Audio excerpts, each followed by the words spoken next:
Okay, so there is a question here. It's kind of long. Can I read out to you? Okay. Sure, yeah. All right. So this person wants to remain anonymous. It is, Dear Ajahn, I'm a mother of one child. I live with my husband and my daughter, who is a young adult now. My husband plans to go to Sri Lanka at the end of this year for a short period to visit his mother and relatives. Given the crisis, I'm anxious and do not want to go under these circumstances. However, my daughter wants to accompany the father. I have a feeling that something bad may happen if they both go. I do not mind my husband going alone, but my concern is the safety of my daughter. I have some medical conditions.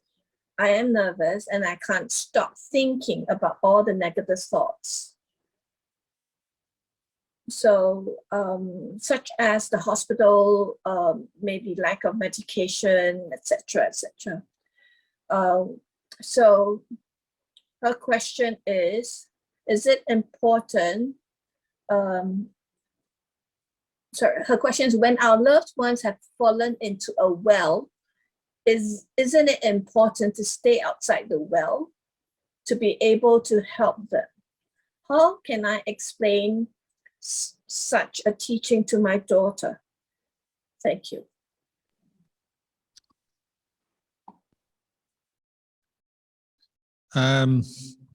Well, I don't know all of your circumstances. I heard the question. So if it's at the end of the year, this planned trip, well, one thing is, that's quite a long time away, quite a few months away. Maybe conditions will change by then. Hopefully there'll be some improvement in the situation in Sri Lanka. And another thing is you've got a bit of time, whether it's all three of you go or just your husband or just your husband and your daughter, but not you. You've got a bit of time to prepare if they are going, to prepare, find out what the situation is like on the ground in Sri Lanka during that time, as you get closer to the time when they want to travel. Maybe it's not as bad as you think. My experiences in these situations is that even though you hear the bad news, say here in Australia about Sri Lanka, and I'm sure there's much hardship. I know there's been a bit of rioting. I know there's a lot of economic hardship. But often when you actually get there, it's more bearable than you realized. If you're only going for a short temporary visit, sometimes all you need is a bit of food. You take your clothes with you. You just need a bit of food and a place to stay, and that's all you need. And maybe it's a way of going and showing kindness and compassion to relatives, friends over there who are in hardship. But of course, check the conditions before going. And if your daughter is a young adult, she's not a very small child anymore. If she's a young adult, maybe it can be an opportunity to learn a bit about the world and, open her eyes and see another part of the world, another aspect of the world that she doesn't see in Australia. So before making any decisions, I just consider the pros and cons of such a trip. And, maybe there's some good side to it can be seen, as well as obviously you have your worries. I understand that, but one is you don't have to make a decision yet. You can wait until near the time, get information, and two, try and see there's a positive side for it. For yourself, if you have medical condition, well, perhaps it is safer to stay here if your medication is assured. The supply of your medication is assured in Australia and you're not sure you can get it in Sri Lanka, well, perhaps let your husband and daughter go and you stay. But even then, if you can take your medication with you, or you can check on getting a supply over there, well, maybe you can go as well. I just keep an open mind at the moment and keep checking on the situation. If it's like if it was me and I had relatives in Sri Lanka, I might go just to visit them, to give them support at this time. You know, I know there's fear, uncertainty, but perhaps also it's a time to show support in different ways. In the end, it's your decision, so you have to think, how can you help? If you have family over there, how can you help them? Maybe the easiest thing is just send money or something. That's another way you can do things. But keep an open mind, and understand your concerns, but perhaps, when we get caught into fear and anxiety, you'll notice this when you meditate, a lot of it is not coming from reason or from wise reflection. It's just the anxiety of the mind throwing up endless worst case scenarios of what may or may not happen. And, often the things we think of in our mind never actually happen. Because that's the nature of anxiety. It's focusing on what's wrong, and we feel unsettled by anxiety as an experience. So our thoughts reflect that. So just try and practice some meditation, bring up the loving kindness, the mindfulness, and maybe out of that some insight and wisdom will come. And then nearer the time you can make your decision. So just keep an open mind for now, and see what happens, because it's still another few months away. Sadhu Lompo. A second question. Lompo, how can one practice when one is unwell? I try to meditate and chant, but my mind is groggy, sleepy, and unmindful. Me too. So we have to learn to adapt. When we're ill, it doesn't mean to say we stop practicing, but we adapt our practice to the conditions. So depending on what kind of illness, what level or what degree of illness you're experiencing, you adapt. So if you can't sit up in bed, like my sister at the moment in England, she can't even sit up in bed. She can just lie down, and she's got, legs and arms in plaster and a neck brace. But she can still think, she can still see, she can still hear, she can still talk.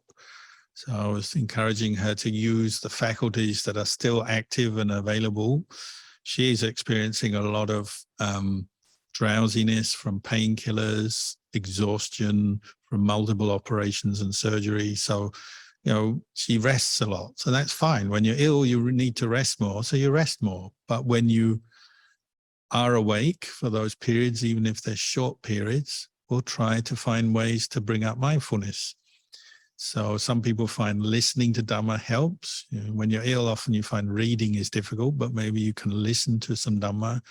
So see if you can get, some machine near you, a phone or whatever, to hear Dhamma, or some people listen to chanting. And maybe just very simple mindfulness techniques. So depending on what your symptoms are, maybe you can do a few minutes of mindfulness of breathing. You can also reflect on the painful feelings you're experiencing. When you're ill, we always say, "Oh, I'm ill, I'm in pain." Straight away we go to the thinking mind that obviously is conditioned by the pain, and then sort of falls into negativity and aversion and just sees the worst thing, and just endless thinking, anxiety, and what we call mental proliferation. That's normal. But when you put effort into bringing up mindfulness, you can be lying down or propped up against cushions or sitting in a comfortable chair, whatever is available and whatever you can manage. Try to bring up some mindfulness when you're interrupting those negative thoughts. So one is just bringing up mindfulness and seeing thoughts as just thoughts. They're just thoughts running through the mind. You can let them go running through your mind because you may not be able to stop them, but you bring up enough mindfulness to be able to see that and say, oh, thoughts are just thoughts. Not to get too bothered by them, not take them too seriously, not give them too much importance. They're just the thinking mind doing its thing. And then you have another part of the mind, which is the Dhamma that you're bringing mindfulness to. And you can maybe sometimes listen to Dhamma, you can bring up the mindfulness. And also just reflect on impermanence. You know, there was a period when you weren't ill, you were healthy before. Now you're ill and you have the whatever symptoms you've got. And there may be a period in the future when those symptoms pass. Maybe even in the course of one day, your symptoms are changing. And so you have, you know, periods of the day when you feel better, and then periods of the day when it gets really bad and you've got pain or you're drowsy. But just reflect on the impermanent and changing nature of your physical condition, the body, the feelings, the states of mind running through your head. Just contemplate impermanence. It's changing. And what's changing is not really a self, because it's changing. You can remind yourself of these simple truths, and it helps your mind just to settle back, let go a bit more. And you just do the best you can with the symptoms, with the conditions. Don't expect too much because you're ill, so manage your expectations.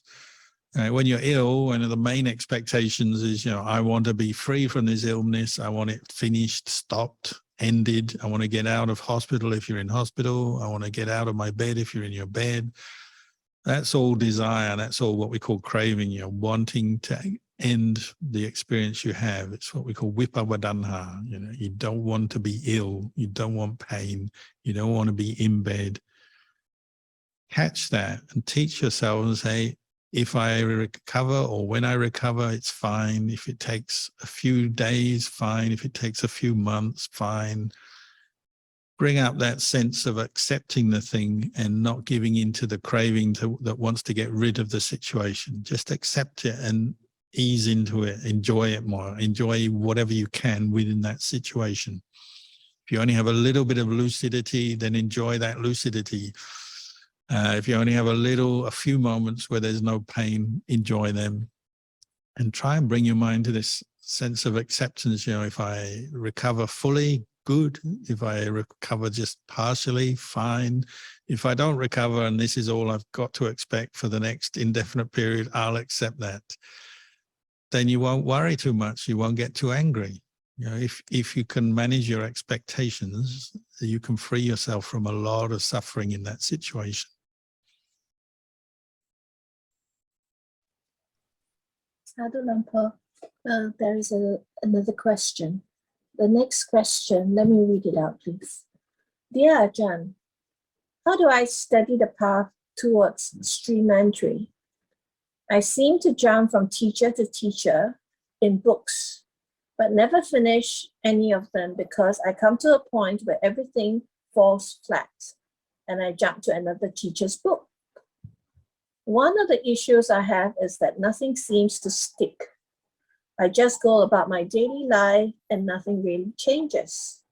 The insights gathered from the practice just don't stick. And it feels I have gained absolutely nothing. I keep on reading and reading, and a lot of what I read makes perfect sense. I'm practicing, but I feel frustratingly stuck. And this makes me feel hopeless of ever achieving anything of worth inside the path. How do I deal with this? Well, I commend you for your energy in going from teacher to teacher and book to book. I mean, that's already a good sign that you're interested to learn and find the path. But it sounds like you keep reaching the same point and then, you know, falling into doubt, uncertainty, so you give up with this teacher, move to something next. So remember, all the study we do with teachers, the reading, the listening, the learning is for a purpose, and that's to practice. And the practice means you actually are moving out of the books, away from the words. Not that those words were not helpful, but you're moving away from them to your direct experience. And for that, you need to train in mindfulness. And for that, you need to put the books down, at least periodically, and practice mindfulness. Sitting, walking, meditation would be the best. Obviously, mindfulness can be practiced in all postures, all situations, but sitting and walking is the best. And you want to bring your mind to this quality we call one-pointedness, where you're letting go of the 5 hindrances and experiencing just the mind itself, unhindered, peaceful, one-pointed, because then it will be very clear, peaceful, and letting go of the body. Now, you haven't completely let go of the body, of course, but when the mind becomes still, one-pointed, mindfulness is more continuous, you're getting an idea of what it's like to be a Sotapanna. You're getting a taste of it because you've let go of your body. And what is our number one attachment for the unenlightened person who's not a Sotapanna is this body. We take this body as a self.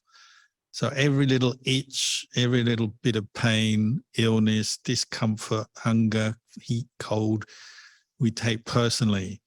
Everything we hear, we take personally. Everything we think, every thought, we take personally and then create suffering out of it. And so the unenlightened person suffers a lot. The Sotapanna doesn't do that anymore because they see the impermanence of the body and feelings and thoughts. They know these things are impermanence. They see the impermanence all the time. And the reason they can see the impermanence all the time is because they've learned to one-point their mind and let go of their body temporarily by developing a state of stillness and then reflecting on the impermanent nature of the body and feelings. So you really need to practice meditation every day. If you know, there's no way you can be a Sotapanna if you're only doing meditation once a year on retreat. Even once a week, no.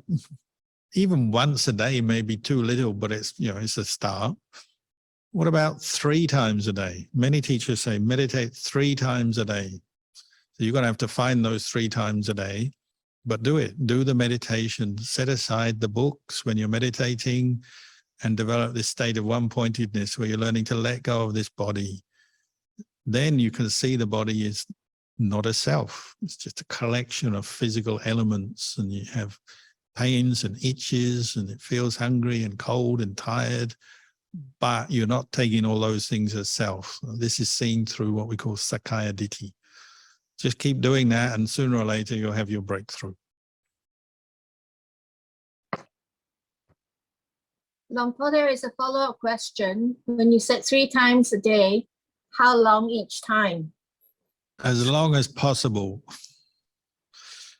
So I would say, ideally, if you want to be a Sotapanna, 3 hours a day, 1 hour in the morning, 1 hour in the middle of the day, 1 hour in the evening. That's a good start. It's not a guarantee, but it's a good start. Thank you. So for the final question, Longpo, this person is asking, Longpo, sometimes I wondered if the mind, sometimes I wondered if the mind was mindful, or more it's a perception that that is happening in the mind, especially when I review at the end of the meditation practice. Can Longpo provide some direction on how I should go forward? Keep practicing, keep doing it, and you'll experience more and more the mind that just knows. You know, true mindfulness with clear comprehension is just knowing. It's not caught into thinking. It's not getting lost in perceptions of things, memories. It knows memory as memory, thought as thought, perceptions. It's seeing the perceptions as they are. So keep doing that, keep practicing. And it's fine to meditate and then review your meditation at the end, and that's thinking. And you may think for a little while and gradually you just become distracted again, and you just have to accept that.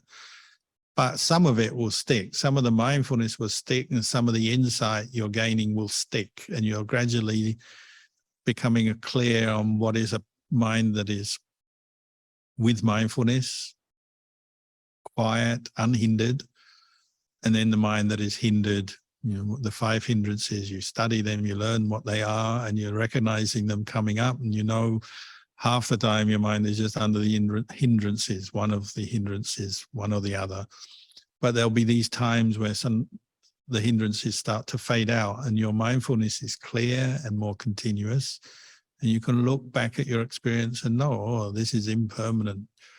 You'll see feelings arising, passing away, but you won't grasp at them and think a lot about them. You just know them. You see thoughts arising, passing away, but you'll see them as impermanent.